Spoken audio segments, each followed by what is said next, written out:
పరిశుద్ధ గ్రంథం నుండి వారు సమీపించుకోవడము అది సంగతి జ్ఞాపకం చేసుకున్నాం. కొరింథీయులకు రాసిన మొదటి పత్రిక 1వ అధ్యాయం. కొరింథీయులకు రాసిన మొదటి పత్రిక 1వ అధ్యాయము 9వ వచనాన్ని అందరూ కలిసి కొరింథీయులకు రాసిన మొదటి పత్రిక 1వ అధ్యాయము 9వ వచనాన్ని అందరము కలిసి మనము ఈ భాగాన్ని చదువుతాం. అందరూ కలిసి చదువుదాం. 9వ వచనం. మన ప్రభువైన యేసుక్రీస్తును తన కుమారుని సహవాసములో పిలిచిన దేవుడు, మన ప్రభువైన యేసుక్రీస్తును తన కుమారుని సహవాసములకు మిమ్మును పిలిచిన దేవుడు నమ్మదగిన వాడు. దేవుడు మన జీవితంలో నమ్మదగిన వాడు. అందుకే రాయబడిన ఎంతైనా నమ్మదగిన వాడు. కాబట్టి ఆ నమ్మదగిన దేవుడిని మనం కలిగి ఉంటున్నాం. కాబట్టి ప్రతిదినము ఆయన మనకు నమ్మదగిన దేవుడి మనము నడిపిస్తున్నాడు. ఆ నమ్మదగిన దేవుడు తన కుమారుని సహవాసములకు మనం తెలుస్తూ వచ్చాడు. ఆయన సహవాసంలో ఉండి మనము జీవించాలి. ఆయనతో సహవాసం కలిగి ఉండాలని ఆ నమ్మదగిన దేవుడు మనలో పిలుస్తూ వచ్చాడు. అలాగే మనము ఆయనతో ఎక్కువగా సహవాసము చేసేవారుగా మనం ఉంటున్నాం. ఎందుకంటే ఆయన నమ్మదగిన దేవుడు కదా. అందుకే మన జీవితంలో ఆ నమ్మదగిన దేవుడిని కలిగి ఉన్నాము. మనము కూడా నమ్మదగిన వారుగా మనం ఉంటున్నాం. కానీ మన జీవితంలో మనము నమ్మదగినటువంటి వారు. 2వ తిమోతి రాసిన 2వ పత్రిక 2వ అధ్యాయము 11వ వచనంలో మాట రాయడం. తిమోతి రాసిన 2వ పత్రిక 2వ అధ్యాయము 11వ వచనంలో సంగతి మనం చూస్తాం. ఆ మాట మనం చదవము. 2వ అధ్యాయము 11వ వచనం.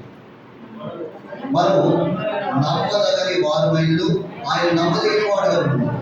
ఆయన తన స్వభావం విరోధంగా ఏదియూ చేయలేదు. కాబట్టి ఇక్కడ మనం చూస్తాం, మనము నమ్మదగని వారమైనను ఆయన ఎట్లా ఉంటాడు? నమ్మదగిన వాడు. మన జీవితంలో మనం అనేక విషయంలో నమ్మదగినటువంటి వాడు. కాబట్టి కాబట్టి ఎవరు కూడా నమ్మలేనటువంటి స్థితి. కాబట్టి అంత నమ్మదగినటువంటి వాడు. కానీ మన జీవితంలో మనము నమ్మదగిన వారమైనప్పటికీ ఆయన నమ్మదగిన దేవుడు కనుక మనలో కనికరిస్తూ వచ్చాడు. అందుకనే ఆ నమ్మదగిన దేవుడే కాబట్టి మనను తన సహవాసానికి పిలుస్తున్నాడు. ప్రతిదినము ఆయనతో సహవాసము మనం కలిగి ఉండాలి. అందుకే యోహాను రాసిన మొదటి పత్రిక 1వ అధ్యాయం 3వ వచనంలో ఒక మాట మనం చూస్తాం. యోహాను రాసిన మొదటి పత్రిక 1వ అధ్యాయం 3వ వచనం. చూడమాట. మాతో కూడా మీరును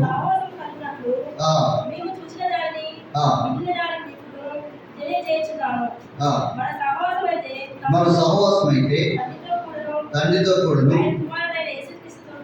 ఆయన కుమారుడైన యేసుక్రీస్తుతో కూడాను ఉన్నది. కాబట్టి మన సహవాసం అయితే తండ్రితో కూడాను ఆయన కుమారుడైనటువంటి యేసుక్రీస్తుతో కూడా ఉన్నది అనే సంగతిని మనము జ్ఞాపకం చేసుకుంటూ వస్తాం. కాబట్టి ఇప్పుడు మనము తండ్రితో అలాగే కుమారుడితో సహవాసాన్ని మనం కలిగి ఉన్నాం. ఇప్పుడు ఆ కుమారుని సహవాసానికి మనల్ని పిలుస్తూ వచ్చాడు. కాబట్టి ఆ యొక్క సహవాసంలో మనం ఉన్నాం. ఎంతగా ఆయనతో మనం సహవాసం చేస్తాం దేవుని వాక్యం ద్వారా, ప్రార్థన ద్వారా. కాబట్టి ఆయనతో మనము సహవాసాన్ని కలిగి ఉండాలి. ప్రతిదినము దేవుని వాక్యాన్ని చదివి ధ్యానించడం ద్వారా ఆయనతో మనము సహవాసం కలిగి ఉండేవారుగా మనం ఉంటూ వస్తాం. కాబట్టి ఆ యొక్క సహవాసం ఎప్పుడైతే మనం ఆయనతో కలిగి ఉంటామో ఫలించేవారుగా మనం ఉంటూ వస్తాం.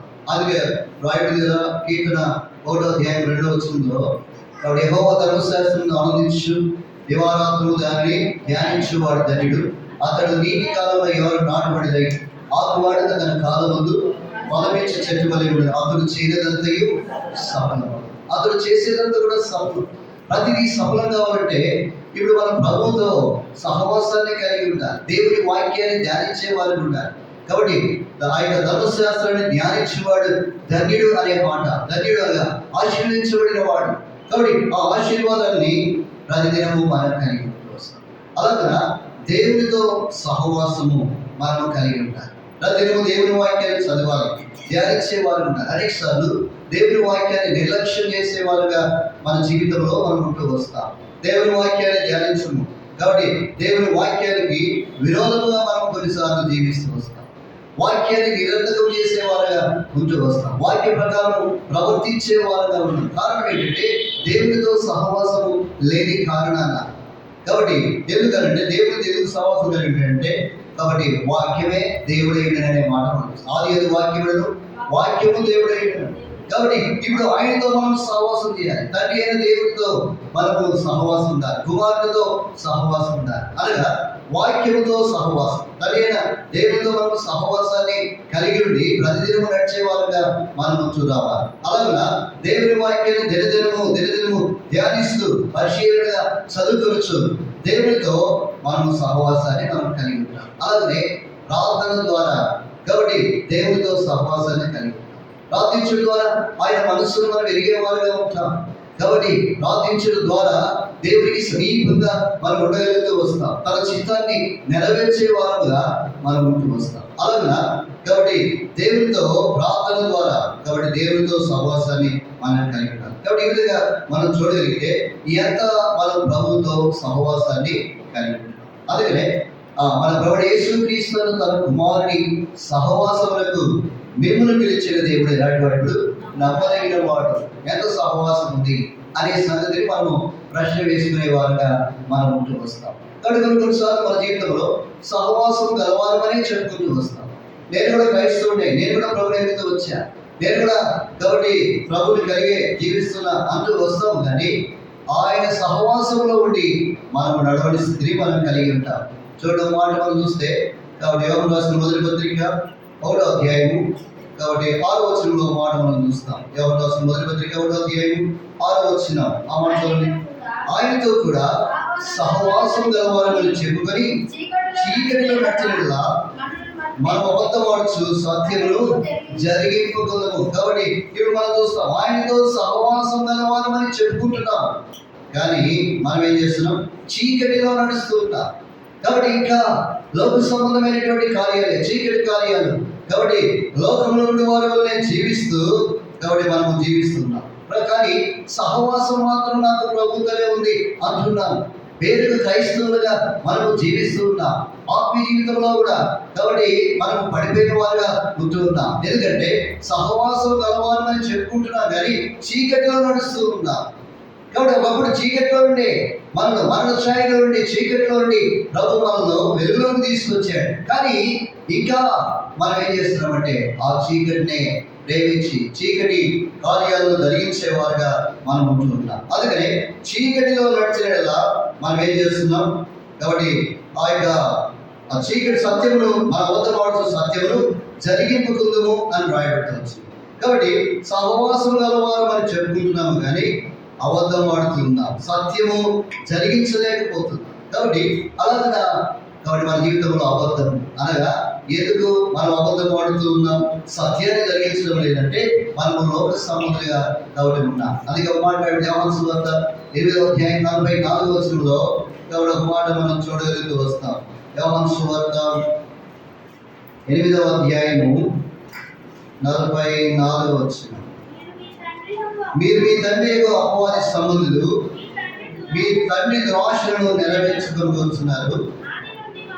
ఆది నుండి వాడు నరహంతకుడై ఉండి సత్యమందు నిలిచిన వాడు కాదు, వాని అని సత్యమే లేదు. వాడు అబద్ధమాడినప్పుడు తన స్వభావం అనుసరించే మాట్లాడును. వాడు అబద్ధికుడు, అబద్ధములకు ఏమై ఉన్నాడు? జనకుడై ఉన్నాడు. ఇప్పుడు మనం కూడా కాబట్టి సహవాసం గలవారు అని చెప్పుకొని చీకట్లో నడిచిన ఏం చేస్తున్నామంటే అబద్ధం ఆడుతూ ఉన్నాం. ఎందుకు అబద్ధం ఆడుతున్నామంటే ఇప్పుడు మనం ఎవరి సంబంధులుగా ఉన్నామంటే అపవాది సంబంధులుగా ఉన్నాం. కాబట్టి వారి స్వభావము కాబట్టి అబద్ధం ఆడినప్పుడు వారి స్వభావం అనుసరించి ఏం చేస్తాడు? మాట్లాడేవాడుగా ఉంటూ వస్తాడు. వాడు అబద్ధికుడు, అబద్ధములకు జనకుడు. అంతేకాదు మీ తండ్రి దురాశలు నెరవేర్చుకొని కూర్చున్నాడు అన్నారు. కాబట్టి ఆ దురాశలన్నీ కూడా మనలో ఉంటూ ఉన్నాయి. అందుకనే మనము కాబట్టి అపవాది సంబంధులు కాబట్టి చీకటిలో మనం నడుస్తూ ఇంకా మనం ఏమంటున్నామంటే మేము కూడా క్రీస్తుతో లేకపోతే దేవునితో సహవాసం కలవాలని చెప్పుకుంటూ ఉన్నాం. కాబట్టి అంటే మనం ఆయన ఎరగని స్థితిలో మనం అబద్ధమాడుతున్నాం అంటే ఇంకా ఆయన ఎరగలేదు, ఇంకా లోతుగా ఆయన రుచించలేదు, ఆయన ప్రేమను రుచించే స్థితిలో ఉన్నాం. అంటే ఆయన సహవాసానికి వెలుపల మనము జీవిస్తున్నాం, పేరుకు మాత్రము సహవాసం గలవారమని చెప్పుకుంటున్నాం. ఆయన ఎరిగిన జీవితాన్ని మనం కలిగి ఉండాలి. ఆయన ఎరగమన్నట్టు అనే జీవితాన్ని మనం కలిగి ఉండకూడదు. అది కన్నడ తీర్పు రాసిన పత్రిక 1వ అధ్యాయము 16వ వచనంలో మనం చూడగలిగితే అక్కడ ఒక మాట రాయడం. తీర్పు రాసిన పత్రిక 1వ అధ్యాయం 16వ వచనంలో ఆ మాటలు మనకు కనబడతాయి. దేవుని ఎరుగుదమని వారు చెప్పుకోలేదు కానీ అసహ్యులు, అవిధేయులు, ప్రతి సత్కార్య విషయంలో భ్రష్టులనై ఉండి తమ క్రియల వలన ఆయన ఎరగమన్నట్టున్నారు. కనుక ఎరుగుదమని చెప్పుకుంటున్నారు కానీ సహవాసం గలవారమని చెప్పుకుంటున్నాము కానీ ఆయన మన క్రియలు చూస్తే ఆయన ఎరగమన్నట్లు మనం ఉంటున్నాం. దేవుడు ఎరుగుమని చెప్పుకొని అసహ్యమైన జీవితం లోకంలో కాబట్టి అసహ్యమైన జీవితం జీవిస్తున్నాం. అవిధేయులుగా విధేయత లేని వారుగా దేవునికి అవిధేయత చూపుచు మనం జీవించేవారు. కాబట్టి ప్రతి సత్కార్య విషయంలో భ్రష్టత్వాన్ని కలిగి ఉన్నాం. అంటే మంచి క్రియలు మనలో లేకుండా ఆ భ్రష్టత్వం కలిగి మనం జీవించేవారు. అందుకనే ఇప్పుడు తమ క్రియల వలన ఆయనను ఎరగమన్నట్టున్నారు. మన క్రియలు చూస్తే ఆయన ఎరగమన్నట్టు మనం కనబడుతూ ఉన్నాం. కనుక ఎరిగిన వారమని చెప్పుకొచ్చున్నాం. కాబట్టి ఎరిగిన వారమని చెప్పుకొని కాబట్టి మనం అబద్ధమాడుతూ సత్యములు జరిగించలేకపోతున్నాం. కాబట్టి ఆ సత్యాన్ని బట్టి నడుచుకోలేకపోతూ ఉంటున్నాం. కాబట్టి అందుకనే మనం జ్ఞాపకం చేసుకుంటాం, దేవుడితో సహవాసం గలవారు అని చెప్పుకొని చీకటిలోనే నడుస్తాం. కాబట్టి చీకటిలో నడుచువాడు తాను ఎక్కడికి వెళ్తున్నాడో వారికి తెలియదు.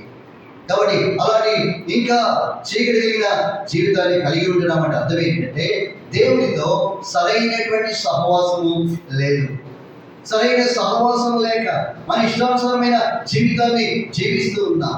మన క్రియలు సరిగా లేదు, మన జీవితం సరిగా లేదు, మన సాక్ష్యం సరిగా లేదు, ఏది కూడా సరైనటువంటిదిగా కనబడింది.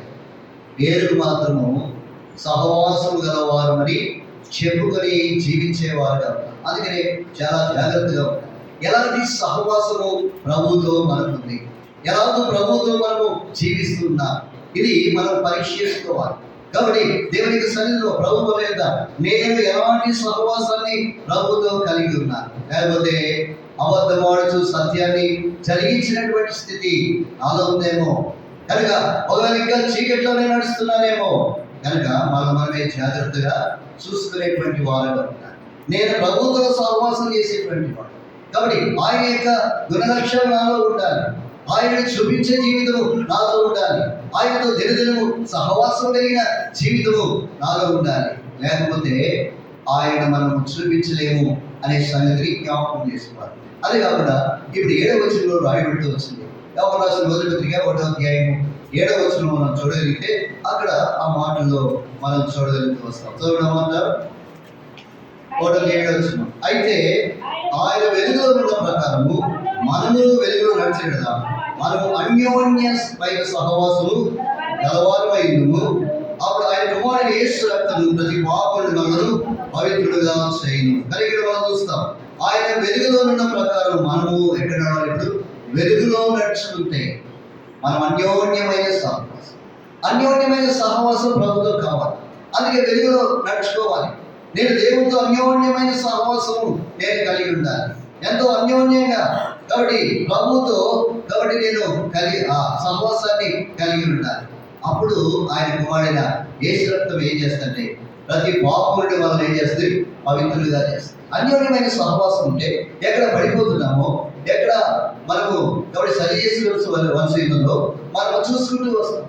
ఎప్పటికప్పుడు యేసు రక్తమును కొన్ని వేల సార్లు కాబట్టి మనము రక్తమును ప్రోక్షించుకుంటూ చాలా జాగ్రత్తతో అన్యోన్యమైన స్థితిని కలిగి ఉండి ప్రభుతో నడిచేవారుగా మనం ఉంటూ వస్తాం.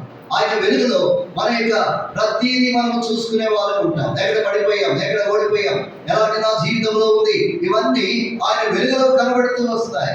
ఆయన వెలుగులో నడుస్తున్నప్పుడు కనబడినప్పుడు వాటిని వాటిని సరి చేసుకుంటే ఆ రక్తములో మనం కడగబడుతూ వస్తాం. ఆయన రక్తము ప్రతి పాపములను మనలో పవిత్రులుగా చేయాలి. ఏ చిన్న చెడు తలంపు, చెడు ఆలోచన, కాబట్టి ఏదైతే కలిగి ఉంటామో వెంటనే యేసు రక్తమును కోరుకొని పరిశుద్ధపరచబడిన జీవితం, పవిత్రపరచబడినటువంటి జీవితం, అప్పుడే అన్యోన్యమైన సహవాసం. దేవుడు మనతో మాట్లాడుతూ వస్తాడు. అలాంటి అలాంటి విషయంలో నీవు తప్పు చేసి వచ్చావు అలాంటి, కాబట్టి అది దేవునికి అయిష్టకరమైంది ఉన్నప్పుడు ఆయన మనతో మాట్లాడుతూ వస్తాడు. అప్పుడు మనము ఆయన రక్తమును కోరుకొని పరిశుద్ధపరచబడే వాళ్ళగా మనం ఉంటూ వస్తాం. అందుకే దేవుడితో అన్యోన్యమైన సహవాసం కలిగి ఉన్నారంటే ఆయన వెలుగులో మన జీవితాలు పరీక్షించుకోవాలి. నేను ఎలాగో జీవిస్తున్నాను ప్రభు కొరకే, ప్రభు నాకు ఇచ్చిన ఆయుష్లో, ప్రభు నాకు ఇచ్చిన ఆ చిన్న జీవితంలో, కాబట్టి ఎలాగో నేను ప్రభు కొరకై జీవించగలను, ఆయన ఎలాగో సంతోషపెట్టగలను. కాబట్టి మనము కాబట్టి జ్ఞాపకం చేసుకునే వారుగా మనం అంటే ప్రతిదినము ఆయన సహవాసంతో మనము జీవించేవారుగా మనం ఉండాలి. అన్యోన్యమైన సహవాసం. మనము చూస్తే ఆదాము దేవుడితో సహవాసాన్ని కోల్పోయినాడు. కాబట్టి ఆది కాండంలో మనం చూడగలుగుతూ వస్తాం. కాబట్టి ఆది కాండం 3వ అధ్యాయం 8వ వచనంలో ఒక మాట రాయబడుతూ వచ్చింది. ఆది కాండము 3వ అధ్యాయం 8వ వచనం ఒక మాట చదవండి. చల్లపోతులు ఆదాము అతని భార్యలు తోటలో సంచరిస్తున్న దేవుడైన యెహోవా స్వరములు విని దేవుడైన యెహోవా ఎదుటికి రాకుండా తోట చెట్ల మధ్యలో దాక్కునగా దేవుడైన యెహోవా ఆదామును పిలిచి, కాబట్టి నీవు ఎక్కడ ఉన్నావు? ప్రతి చల్లపూటలో దేవుడైన యెహోవా ఆదాముతో కాబట్టి సమయం గడపడానికి వచ్చేవాడు, సహవాసం చేయడానికి వచ్చేవాడు. ఒకరోజు ఆదాము అక్కడ లేడు. అప్పుడు దేవుడు ఎంతో వేదన చెందుతూ వచ్చాడు. ఆదామా ఎక్కడున్నావు అంటే, నేను నీకు భయపడి తోట చెట్ల మధ్య నేను చేశాను దాక్కున్నాను. కాబట్టి తిరుగుతూ పడి తిన్నాడు. ఆజ్ఞాతిక్రమైన పాపాన్ని బట్టి దేవుని ఎదురు రాలేకపోతూ వచ్చాడు, భయపడ్డాడు, దాక్కున్నాడు. పాపాన్ని బట్టి మరణం తెచ్చుకున్నాడు, శపించబడ్డాడు. కనుక మనం చూస్తే ఏదైతే తోటలోని బయటికి త్రోసివేయబడుతూ వచ్చాడు. దేవుని యొక్క సహవాసాన్ని కోల్పోతూ వచ్చాడు. ప్రతి చల్లపూట దేవుడు వచ్చి ఆదాముతో సహవాసం చేసేవాడు. ఒకరోజు ఆదాము అక్కడ లేడు. సహవాసం చేయాలనుకుని వచ్చినప్పుడు ఆదాము లేడు. కారణం ఏంటంటే దేవుడితో సహవాసాన్ని కోల్పోయాడు. చేతను పనిచేస్తూ వచ్చాడు. కాబట్టి దేవునికి కాబట్టి ఏదైతే చేతన్నాడో ఆ పనినే చేసి కాబట్టి అవిధేయుడైపోతూ వచ్చాడు. కనుక మన జీవితంలో మనం చూడగలిగితే ఆదాము దేవుడితో సహవాసాన్ని పోగొట్టుకుని ఏదైనా తోటలోటి వాడు బయటికి త్రోవేయబడుతూ వచ్చాడు. కాబట్టి కారణం ఏంటంటే ఆ సహవాసం లేదు. కారణం కాబట్టి తన పాపాన్ని బట్టి, అవిధేయతను బట్టి, చేయదన పని చేసిన కారణాలు వాడు మన జీవితంలో అలాగే ఆదాము ఎలా ఉన్నాడో మనం కూడా ఆ విధంగా ఉంటే దేవుడితో సహవాసాన్ని కోల్పోతూ వస్తాం. కానీ దేవుడు ఎంతో బాధపడుతూ వస్తాడు, దేవుడు ఎంతో వేదన చెందుతూ వస్తాడు. సహవాసం చేయడానికి వస్తే కాబట్టి ఆదాము లేడే, నా సహవాసంతో నిర్మించుకుంటూ వచ్చా, నేను చెప్పినట్టు వింటాను అనుకున్నాడు, వింటాడు కదా అనుకున్నాను. కానీ ఆదాము ఏమైపోయాడు? దేవుడికి దూరం అయిపోతూ వచ్చాడు. ఇప్పుడు కోల్పోయినటువంటి ఆ సహవాసాన్ని మరలా ఎవరు కాబట్టి భర్తీ చేయగలిగారంటే ఆ రోజులు మనం చూడగలం. ఆది కాండం 5వ అధ్యాయం 22-23 వచనాలు మనం చూడగలిగితే ఆ ఒక మాట రాయబడుతూ వస్తుంది. చదవడం మాట ఆది కాండము 5వ అధ్యాయం 22-23 వచనాలు. హానోకు మెతూషెలను కలిగిన తర్వాత 300 ఏళ్ళు దేవుడితో నడుచు కుమారులను కుమార్తెలను కంటూ హానోకు దినములన్నీ 365 ఏళ్ళు హానోకు దేవుడితో నడిచిన తర్వాత దేవుడిని తీసుకుని పోయింది కనుక అతడు లేకపోయిను అనే మాట మనం చూస్తాం. ఇప్పుడు హానోకు దేవుడితో నడిచిన వాడుగా ఉన్నాడు. 365 ఏళ్ళు దేవుడితో నడుస్తూ వచ్చాడు. కుమార్తెలను కనుచు కాబట్టి కుటుంబం కలిగినటువంటి వాడు, కుమార్తెలు కాబట్టి కలిగినటువంటి వాడు. అలాంటి వ్యక్తి దేవుడితో నడుస్తూ వచ్చాడు. దేవుడితో తీసుకుని పోయి కనుక అతడు లేకపోయిననే మాట చూస్తాం. అంటే వాళ్ళిద్దరు కలిసి ఎంత సహవాసం దేవుడితో కలిగి ఉన్నాడు. దేవుడు తీసుకుని పోయేటంత సహవాసాన్ని ఆనోకు కలిగి ఉండవచ్చు. ఈనాడు మన జీవితంలో అలాంటి అన్యోన్యమైన సహవాసాన్ని మనం కలిగి ఆదాము కోల్పోయాడు. ఆనోకు దేవుడితో అన్యోన్యమైన సహవాసాన్ని ఆ సహవాసములో కాబట్టి అలాగ నడుచుకుంటే ఇద్దరు వెళ్ళిపోతూ వచ్చారు అనగా కాబట్టి అంత సహవాసాన్ని హానోకు కలిగి ఉంటూ వచ్చాడు. అలాగే మనం హెబ్రీ రాసిన పత్రికలో మనం చూస్తే అపోస్తలుల పౌలు హెబ్రీ రాసిన పత్రిక మనం చూడగలిగితే 11వ అధ్యాయము 5వ వచనంలో ఒక మాట రాయండి. చదువున్న మాట 11వ అధ్యాయం 5వ వచనం. విశ్వాసమును బట్టి హానోకు మరణము చూడకూడనట్లు కొనిపోబడెను. అతడు కొనిపోబడక మునుపు దేవునికి ఇష్టడైండెనని సాక్ష్యము పొందెను. కాబట్టి ఇక్కడ మనం చూస్తాం, ఇక్కడ దేవునికి ఇష్టడైండెనని అతడు సాక్ష్యం పొందవచ్చు. అంటే అన్యోన్యమైన సహవాసం ఎంత గొప్పదో. కాబట్టి ఆయనతో నడుస్తూ వచ్చాడు. కాబట్టి హానోకు దేవుడితో కూడా నడిచిన వాడుగా ఉన్నాడు, అన్యోన్యమైన సహవాసాన్ని కలిగి ఉన్నాడు. కాబట్టి ఆ యొక్క దేవునికి ఇష్టడిగా జీవిస్తూ వచ్చాడు. అందుకే ఆ సాక్ష్యాన్ని పొందాడు. కాబట్టి దేవునికి ఇష్టడైందనే సాక్ష్యాన్ని హానోకు పొందుతూ వచ్చాడు. కాబట్టి అలాగనే అందుకనే మరణము చూడకున్నట్టు కొనుక్కోబడ్డాడు. కాబట్టి కాగా దేవుడు కొనిపోయేది కనుక అతను ఏమన్నాడు, లేకపోయింది. దేవుడు కొనిపోయాడు కనుక అతడు లేడు అనే సంగతిని మనం చూస్తాం. అంటే ఇక్కడ ఒక మాట మనం జ్ఞాపకం చేసుకుంటాం, అన్యోన్యమైన సహవాసం ప్రభుత్వం మనం ఉంటే మనము దేవునికి ఇష్టలుగా మనము జీవిస్తాం, దేవునికి ఇష్టకరమైన జీవితం జీవిస్తాం. అన్యోన్యమైన సహవాసంలో ఆయనకి ఇష్టం వచ్చినట్టుగా మనం నడవాలి, కానీ మనకి ఇష్టం వచ్చినట్టు మనం నడవము. నేను దేవునికి కాబట్టి ఇష్టకరమైన జీవితాన్ని జీవించాలి, అది అన్యోన్యమైన సహవాసం. అందుకనే అతను కోల్పోబడ్డాడు. కారణం ఏంటంటే అతను సాక్ష్యం పొందాడు. కారణం ఏంటంటే దేవునికి ఇష్టడుగా జీవిస్తూ వచ్చాడు. కాబట్టి మనం కూడా అన్యోన్యమైన సహవాసం కలిగి ఉంటే దేవునికి ఇష్టలుగా మనం ఉంటూ వస్తాం. ఆయనకి ఇష్టమైంది మనం చేయాలి. యేసు వారు కూడా భూమి మీద ఉన్నప్పుడు ఆయనకి ఇష్టడుగానే జీవిస్తూ వచ్చాడు. యోహాను సువార్త 8వ అధ్యాయం 29వ వచనంలో మనం చూడగలిగితే ఆ మాటలు రాయబడుతూ వస్తాయి. యోహాను సువార్త 8వ అధ్యాయము 29వ వచనం. ఆ మాట చదవండి. నన్ను పంపినవాడు నా తోడైనాడు, ఆయనకి ఇష్టమైన కార్యం నేను ఎల్లప్పుడూ చేయను కనుక ఆయనను ఒంటరిగా, ఆయనకి ఇష్టమైన కార్యం నేను ఎల్లప్పుడూ చేయను కనుక ఆయన నన్ను ఒంటరిగా విడిచిపెట్టలేదు. ఆయన ఎప్పుడు కూడా మనం విడిచిపెట్టకుండా ఉండాలంటే ఆయనకి ఇష్టమైన కార్యాలు ఉండాలి. కాబట్టి అదే అన్యోన్యమైన సహవాసం. ఆయనకి ఇష్టడుగా మనం జీవించాలి. యేసు ప్రభువు వారు భూమి మీద ఉన్నప్పుడు తండ్రికి ఇష్టమైన కార్యాలు చేస్తూ వచ్చాడు. అందుకే ఆయనను ఒంటరిగా విడిచిపెట్టలేదు అనే మాటను మనం జ్ఞాపకం చేస్తున్నాం. కాబట్టి మన జీవితంలో అలాగూ దేవునికి ఇష్టమై మనం జీవించాలి. మనకు ఇష్టమైన జీవితం కాదు, లేకపోతే మనుషులకి ఇష్టకరమైన జీవితం కాదు. దేవునికి ఎంత ఇష్టకరమైన జీవితం జీవిస్తున్నాం, దేవుడితో అన్యోన్యమైన సహవాసం కలిగి ఆయన ఇష్టం ఏంటి, ఆయన ఏం కోరుతున్నాడు, ఎలాంటి కాబట్టి జీవితాన్ని కోరుతున్నాడు, నేను ఎంతగా ఆయనకి ఇష్టడుగా ఈ లోకంలో జీవించాలో అది నేను చూసుకునేది వాడిగా ఉంటున్నాను. అది నేను మనమే చూసుకోవాలి. నేను దేవునికి ఎంత ఇష్టంగా ఉన్నాను, ఎంత ఇష్టకరంగా జీవించున్నాను అనేది మనం చూసుకునే వారిగా ఉంటూ వస్తాం. అపోస్తలుల కార్యములు 10వ అధ్యాయం 22వ వచనంలో మనం చూడగలిగితే అక్కడ కూడా ఒక మాట మనం చూస్తాం. అపోస్తలుల కార్యములు 11వ అధ్యాయం 22వ వచనం. తర్వాత అతను తొలగించి దావీదును వారికి రాజుగా ఏర్పరచెను.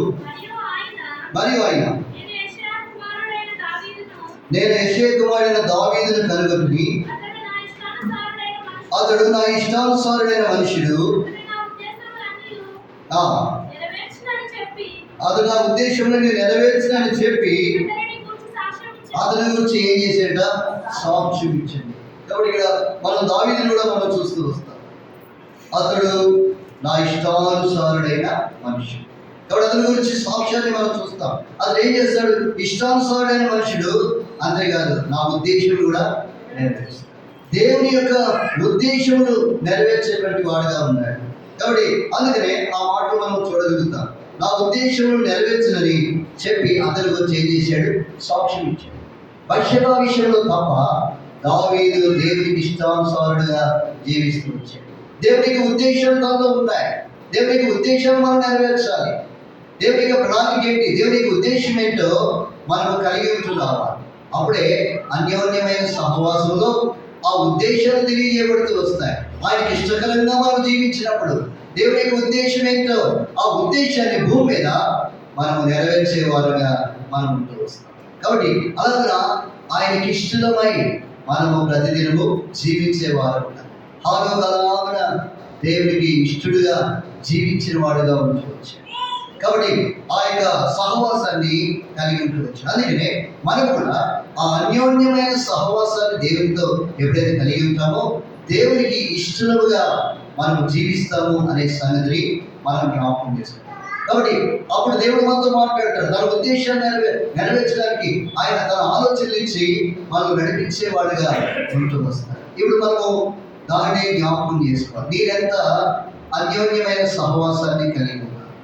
కాబట్టి ఆ యొక్క రక్తాన్ని ప్రజలు కోరుకొని దేవునికి ఇష్టకరమైన జీవితాన్ని జీవిస్తూ ఉన్నా. కాబట్టి ఈ పాపలోకములో ఎంతో జాగ్రత్తతో నన్ను నేను కాపాడుకోవచ్చు. దేవునితో అన్యోన్యమైన సహవాసాన్ని నేను కలిగి ఉంటున్నా. కాబట్టి దాన్ని మనము జ్ఞాపకం చేసుకోవాలి. అనగా ఆయనతో నడిచే అనుభవాన్ని మనము జ్ఞాపకం చేసుకోవాలి. అన్యోన్యమైన సహవాసం కలిగి ప్రభుత్వం నడిచే వారంగా ఉండాలి. అందుకే మనం చూడగలిగితే ఆదాము కోల్పోయాడు, ఆనాకు దేవునితో కూడా నడిచినవాడు. మన తర్వాత నోవాహు కూడా చూస్తే నోవాహు కూడా తన తరములు ఎలాంటి వాడు, కాబట్టి దేవునితో కూడా నడిచినవాడు అనే సంగతి మనం చూడగలం. ఆదికాండం 6వ అధ్యాయం 8-9 వచనాల్లో ఆ మాటలు మనకు కనబడుతూ వస్తాయి. ఆదికాండము 6వ అధ్యాయం. అయితే నోవాహు యెహోవా దృష్టి యందు కృప పొందిన వాడాయను. నోవాహు నీతిపరుడు, తన తరములో నిందారహితుడెండెను. నోవాహు దేవునితో కూడా నడిచిన వాడు. కనుక ఇక్కడ మనం నోవాహుని కూడా చూస్తూ వస్తాం. నోవాహు దేవునితో కూడా నడిచినటువంటి, తన తరములో నిందారహితుడు, ఏ నింద లేకుండా జీవించినటువంటి.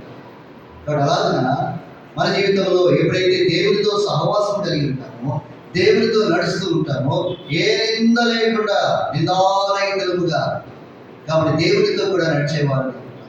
కాబట్టి అందుకే ఆ ఓడలోనికి నోవాహు నోవా యొక్క కుటుంబం ఏం చేయబడింది, ప్రవేశిస్తూ వచ్చారు. మిగతా వాళ్ళందరూ కూడా జలప్రళయంలో నశించిపోతూ వచ్చారు.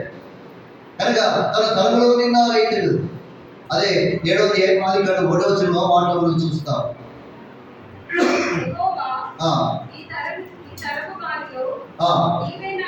యెహోవా ఈ తరము వారిలో నీవే నా ఎదుట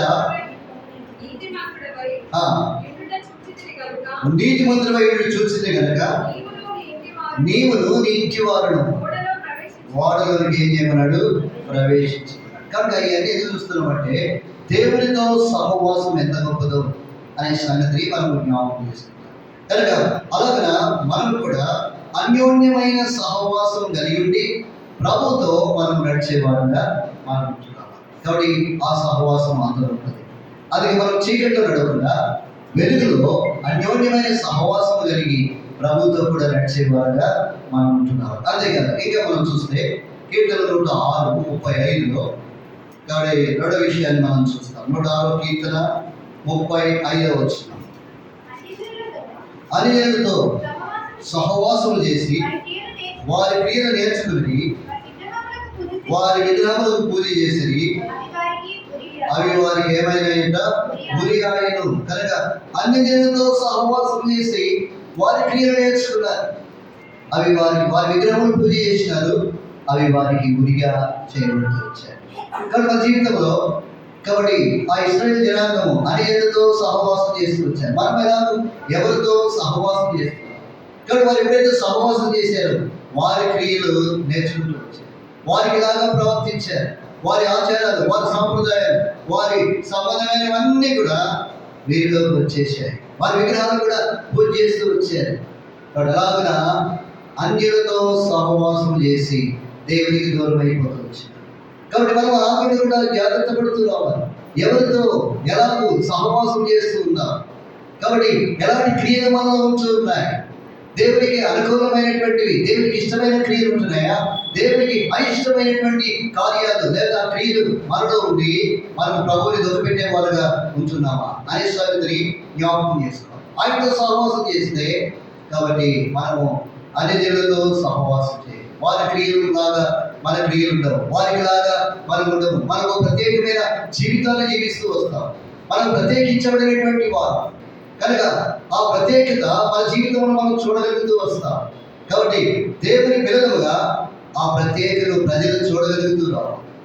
కాబట్టి ఒక ప్రత్యేకమైనటువంటి జీవితాన్ని జీవించినప్పుడు మనకు దేవునితో సహవాసం గలవారమని చెప్పుకునేవారుగా ఉంటుంది. లేకపోతే మనలో ఎలాంటి ప్రత్యేకత, వారికి మనకు తేడా ఉండదు, అది ఎందుకు మనకు తేడా ఉండదు. వారి క్రియలు, వారి ఆచారాలు అన్ని మనలోనే ఉంటూ వస్తాయి. కానీ అవి మనలో ఉంటే ఏం జరుగుతుంది అనే సంగతి చూస్తే, కాబట్టి మనం యెషయా గ్రంథం 2వ అధ్యాయము 6వ వచనంలో మనం చూస్తే ఒక మాట రాయబడింది.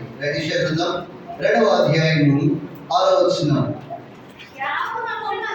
యాకోబు వంశము ఈ జనము తూర్పున నుండిన జనుల సాంప్రదాయంతో నిలుకొని ఉన్నారు.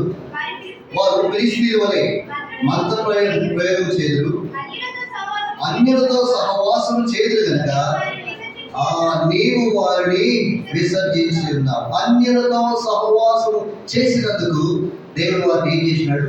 విసర్జించాడు. కాబట్టి మనకు సహవాసం బాగానే ఉంటుంది, లోకంతో సహవాసం బాగానే ఉంటుంది. దేవుడు విసర్జించాడని మనం ఎరగము, దేవుడు విసర్జించాడని మనం అసలు చూసుకోము. నేను విసర్జించబడ్డానా లేకపోతే ప్రభుతో కూడా నడుస్తూ ఉన్నానా, కాబట్టి ఎలా ఉన్నాననేది జాగ్రత్తగా చూసుకుంటూ వస్తాం. దేవుడితో ఎంత సహవాసం కలిగి ఉంటామో అంతగా విసర్జించబడకుండా మన జీవితము, మన క్రియలు, మన యొక్క అన్ని కూడా చక్కగా ఉంటూ వస్తాయి. లేకపోతే విసర్జించబడిన వారుగా ఉంటుంది. ఎందుకంటే అన్యులతో సహవాసం చేసి వారి క్రియలు మనము నేర్చుకునే వారుగా మనం. అందుకని యాకోబు రాసిన పత్రిక 4వ అధ్యాయం 4వ వచనంలో ఒక మాట రాయబడుతుంది. వ్యభిచారులుగా ఈ లోక స్నేహం దేవునితో వైరమని మీరగా, కాబట్టి ఎవడు ఈ లోకంతో స్నేహం చేయకూడదో వాడు దేవునికి శత్రువు. విసర్జించబడమే కాదు, లోకముతో, లోకస్తులతో మనము స్నేహం చేస్తే కాబట్టి మనము దేవునికి ఎలా ఉంటాము? శత్రువులుగా చేయబడుతుంది. అందుకే చాలా జాగ్రత్తగా మనం ఎవరితో మన సహవాసం ఉంది. కాబట్టి కాబట్టి యేసుక్రీస్తు తన కుమారుని సహవాసానికి దేవుడు పిలిచాడు. ఆయన ఎలాంటి అన్ని విషయాలు ఆయన నమ్మదగిన వాడు. కానీ మనము దేవుడితో సహవాసాన్ని కోల్పోయి విసర్జించబడిన వారుగా ఉంటాం. కాబట్టి దేవుడితో సహవాసాన్ని కోల్పోయి కాబట్టి దేవునికి దూరం అయిపోయిన వారుగా ఉంటే ఏమి ప్రయోజనం? కాబట్టి ఆ యొక్క లోకంతో స్నేహం చేస్తే దేవునికి శత్రువుగా ఉంటే కాబట్టి ఏం ప్రయోజనం? కనుక మనమే జ్ఞాపకం చేసుకునేవారు. ఎవరితో మన సహవాసం, ఎలాగో మనం సహవాసం చేస్తూ ప్రభుని సంతోషంగా చేస్తూ ఉన్నాం. ఆయన యొక్క ఉద్దేశాలు ఏ విధంగా నెరవేరుస్తున్నాం, లేకపోతే ఉద్దేశాలు నెరవేర్చకుండా మనం ఇష్టమైన జీవితం జీవిస్తున్నాం. కాబట్టి వీటన్నిటి కూడా మనము ప్రభు దగ్గర పరిశీలించుకునేవారు. ఎవరితో మనం సహవాసం. అందుకే అన్నాడు రోమిల ఆసుపత్రిగా 12వ అధ్యాయం 2వ వచనంలో మాట మనం చూడగలం. రోమిల ఆసుపత్రిగా 12వ అధ్యాయం 2వ వచనం ఆ మాట ఉంది. రోమిల ఆసుపత్రిగా 12వ అధ్యాయంలో ఉత్తమమును అనుకూలమును సంపూర్ణమైన దేవుని చిత్తమేదో పరీక్షించి తెలుసుకున్నట్టు మీ మనస్సు మారి నూతన ఒకటి వల్ల రూపాంతరం పొందండి. మీరు లోక మర్యాదను అనుసరించారు అని ఎంతో సహవాసం చేసి వారి కాబట్టి క్రియలు వారి యొక్క అన్ని కూడా అనుసరించక ఈ లోక మర్యాద, కాబట్టి ఈ లోక మర్యాదను అనుసరింపక ఏది ఉత్తమమైందో మనం తెలుసుకునేవారు. ఏది అనుకూలమైంది, ఏది సంపూర్ణమైనదో మనము ఏం చేయాలి? పరీక్షించాలి. దేవుని చిత్తాన్ని పరీక్షించాలి. దేవునికి ఇష్టానుసారమైన జీవితం, దేవుని చిత్తం ఏదో పరీక్షిస్తూ జాగ్రత్తగా మన జీవితాలను మనం నడిపించుకోవాలి. అందుకనే మారు మనసు పొంది ఏం చేయాలి? మీ మనస్సు మారి నూతన ఒకటి వల్ల ఏం చేయాలి? రూపాంతరం. ఎప్పటికప్పుడు మనస్సు మార్చబడి రూపాంతరం చెందుతూ రావాలి. ఎప్పటికప్పుడు నూతనత్వాన్ని మనం కలిగి ఉండాలి. 2 కొరింథీ 5:17 రాయబడింది. ఎవడైనా క్రీస్తునందు ఉండేలా వాడు నూతన సృష్టి, పాతవి గతించిన ఇదిగో సమస్తలు క్రొత్తమైనటువంటి జీవితం. పాతవి గతించిపోతూ వచ్చాయి, అలా పాత సంగతులు మనలో ఉన్నాయంటే కాబట్టి మన జీవితంలో ఈ లోక మర్యాదను అనుసరించి కాబట్టి మనస్సు మార్చుకోకుండా మనం అలాగే జీవిస్తున్నాం. అనుకూలమైనది ఏంటి, సంపూర్ణమైనది ఏంటి, దేవుని చిత్తం ఏదో పరీక్షించి మనము జీవించేవారుగా మనం ఉంటున్నాం. అది మనలో లేకపోతే కాబట్టి మనము ఆ దేవునికి దూరమైన వారుగా ఉంటాం. దేవుడితో సహవాసం కలిగిన వారుగా మనం ఉన్నాము. అన్యులతో సహవాసం చేసి వారి క్రియలు నేర్చుకుని వారికి లాగానే జీవించి దేవుడి చేత విసర్జించబడే వారుగా ఉంటామేమో, జాగ్రత్త వహించే వారుగా మనం ఉంటాం. అందుకనే ప్రభు లేదా మనము సరి చేసుకొనొచ్చు, జాగ్రత్తతో ప్రభువులో మారుతున్నారు. కారణం ఏంటంటే ఇలాంటివి మన జీవితంలో ఉన్నాయేమో. కాబట్టి దేవునికి దూరం అయ్యే పరిస్థితులు, కాబట్టి అన్యులతో సహవాసం చేసే వారి క్రియలు, వారికి లాగా వారి పద్ధతులు, వారి యొక్క వస్త్రధారణ, వారి యొక్క మాటలు, వారికి లాగా అన్ని మనలో ఉంటే మన దేవుడు విసర్జించాడని మనము జ్ఞాపకం చేసుకోవాలి. కాబట్టి అలా కూడా మనము దేవుడితో సహవాసము చేసేవారుగా మనం ఉంటున్నాం. చూడ మాటలు యోగ గ్రంథము 22వ వచనంలో ఒక మాట రాయబడుతుంది. ఆ మాట చదువుతాం. యోగ గ్రంథం 22:21 వచనం. ఆయనతో సహవాసం చేసిన మీకు సమాధానం కలుగును, అలాగని నీకేం కలిగిందన్నాడు. ఆయనతో సహవాసం చేస్తే కాబట్టి నీకు సమాధానం అలాగని నీకు. అందుకే ప్రభుత్వ సహవాసం చేయాలి. ఆయన కుమారుని సహవాసం పిలిచాడు, ఆయనతో సహవాసము మనం చేయాలి. అప్పుడే సమాధానం. మన జీవితంలో దేవునికి సమాధానం కలిగి జీవించేవారుగా మనం ఉంటూ వస్తాం. ఆ సమాధానాన్ని ఎప్పుడు కూడా మనము కాపాడుకునే వారుగా మనం ఉంటూ వస్తాం. అందుకని లూకా సువార్త 2:14 కాబట్టి ఒక మాట రాయబడింది. సర్వోన్నతమైన స్థలంలో దేవునికి మహిమయు, ఆయనకి ఇష్టమైన మనుషులకు భూమి మీద సమాధానం. ఆయనకి ఇష్టమైన మనుషులకు ఏముంది భూమి మీద? దేవునితో సహవాసం చేసేవారు ఆయనకి ఇష్టంగా ఉంటారు. ఆయనకి ఇష్టంగా ఉండేవారు ఎల్లప్పుడూ సమాధానం కలిగి జీవిస్తారు. భూమి మీద సమాధానంతో జీవించేవారు. అందుకే నా శాంతినే మీకు అనుగ్రహించున్నాను, లోకం ఇచ్చినట్లుగా కాదు. లోకం ఇచ్చే సమాధానం కాదు, ఆయన సమాధానాన్ని ప్రతి దినము మనం అనుభవిస్తూ నడిచేవారుగా ఉంటాం. అందుకే ఆ సమాధానం ఎంత గొప్పదో. ఇంకా మనం చూస్తే కీర్తన 33వ కీర్తన 11వ వచనంలో ఒక మాట రాయబడింది. ఆ మాట చదువుదాం.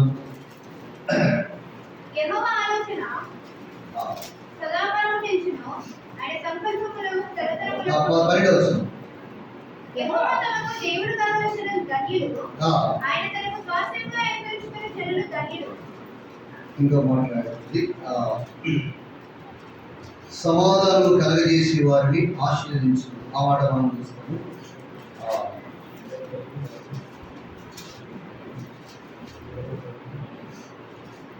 29:10.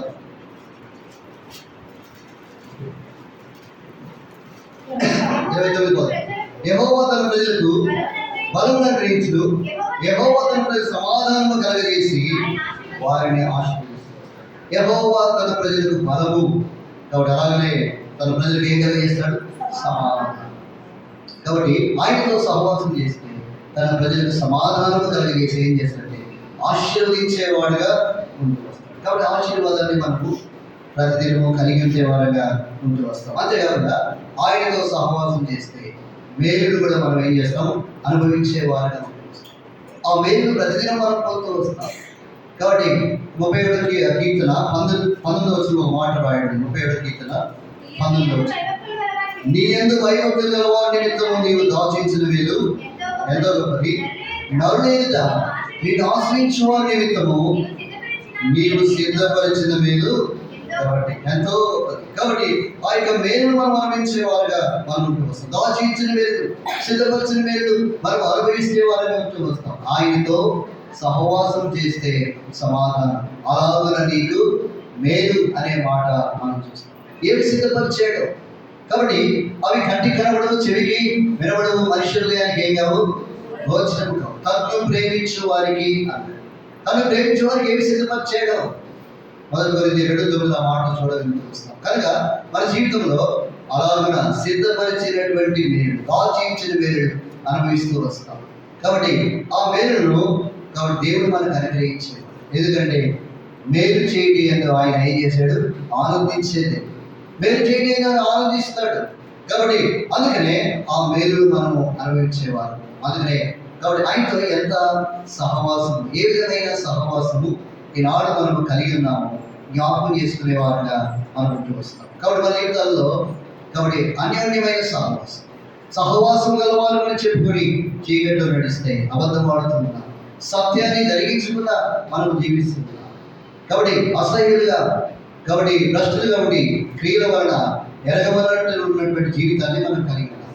అదే కాకుండా రెండో విషయాన్ని మనం చూస్తే ఆయన వెలుగులో ఉన్న ప్రకారం మనం ఎట్లా ఉండాలంటే అన్యోన్యమైన సహవాసాన్ని, విడదీయనటువంటి సహవాసం, ఆయనకి ఇష్టమైన జీవితము కలిగి ఉంటే మనము జీవించాలి. మూడవదిగా కాబట్టి మన జీవితంలో ఆయనతో మనం ఎలాగో సహవాసం చేస్తాం.